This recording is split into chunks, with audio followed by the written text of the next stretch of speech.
Alfonso Cahero, A Journey into Finance History. Chapter 28, Napoleonic Wars and the Economic Blockade, 1803-1815. The early 19th century marked a turbulent period in European history. The reverberations of the French Revolution, which had erupted in 1789, were still being felt across the continent. Monarchies trembled as the revolutionary ideals of liberty, equality, and fraternity swept through the streets of Paris and beyond. Amidst this turmoil, a young general named Napoleon Bonaparte was ascending to power in France, igniting a series of conflicts that would engulf Europe in flames for over a decade. Napoleon, born on the island of Corsica in 1769, was a man of ambition and vision. His military prowess and strategic genius quickly propelled him through the ranks of the French army, and by the turn of the century, he had emerged as one of the most formidable figures in European politics.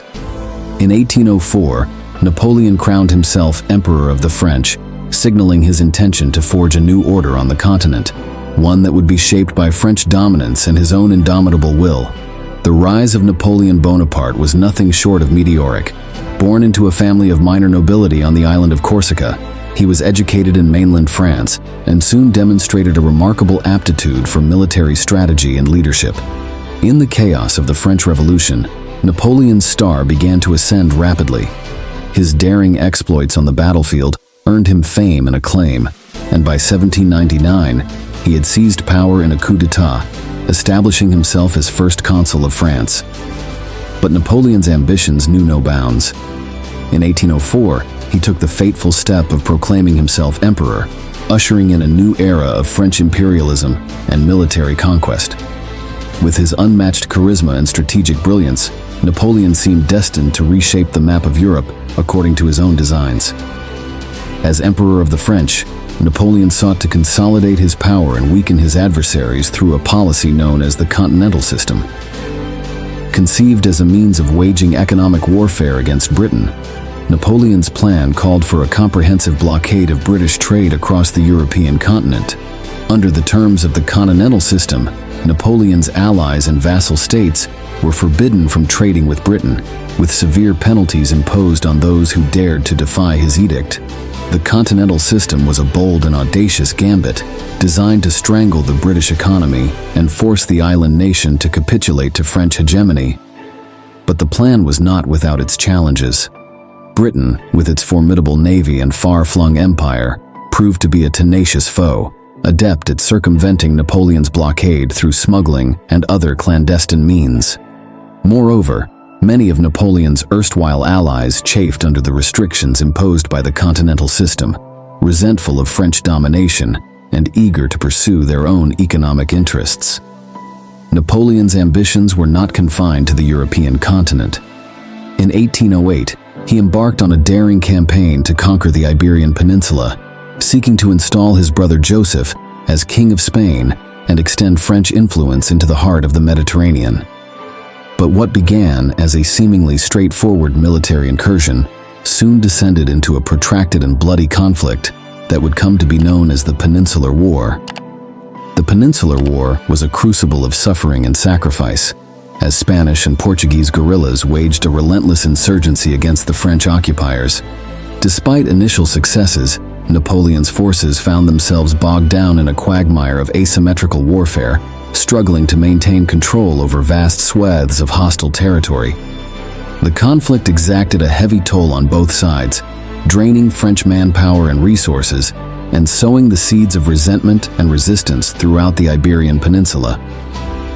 In 1812, Napoleon embarked on his most ambitious military campaign yet, an invasion of Russia, aimed at bringing the Tsarist Empire to its knees and securing French dominance over the European continent once and for all. With an army of over 600,000 men, Napoleon marched eastward into the vast expanse of the Russian heartland, confident of victory and glory. But the Russian campaign would prove to be Napoleon's undoing. Despite early successes and the capture of Moscow, Napoleon's forces found themselves ill-equipped to withstand the harsh Russian winter and the guerrilla tactics employed by Russian troops. As the bitter cold and relentless attacks took their toll, Napoleon's army began to disintegrate, retreating in disarray and suffering staggering losses along the way.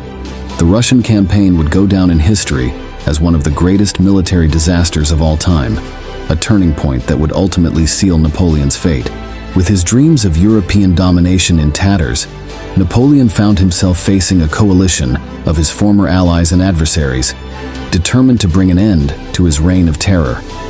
In October 1813, the armies of Austria, Prussia, Russia, and Sweden converged on the city of Leipzig for a decisive showdown that would come to be known as the Battle of Nations. The Battle of Leipzig was a titanic clash of arms, as hundreds of thousands of soldiers from across Europe fought for supremacy on the battlefield. For 4 days, the fate of the continent hung in the balance as Napoleon's forces struggled to hold their ground against the combined might of the coalition armies. In the end, however, sheer numbers and superior strategy won the day, and Napoleon was forced to retreat in defeat, his dreams of empire crumbling before his eyes. Defeated, but not yet vanquished, Napoleon retreated to France and began to rally his supporters for one last desperate gamble.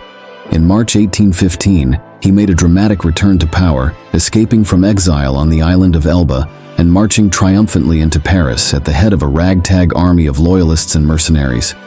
The 100 Days had begun, a brief but tumultuous period of renewed conflict and uncertainty that would ultimately spell the end of Napoleon's reign. The climax of the 100 Days came on June 18, 1815, at the Battle of Waterloo.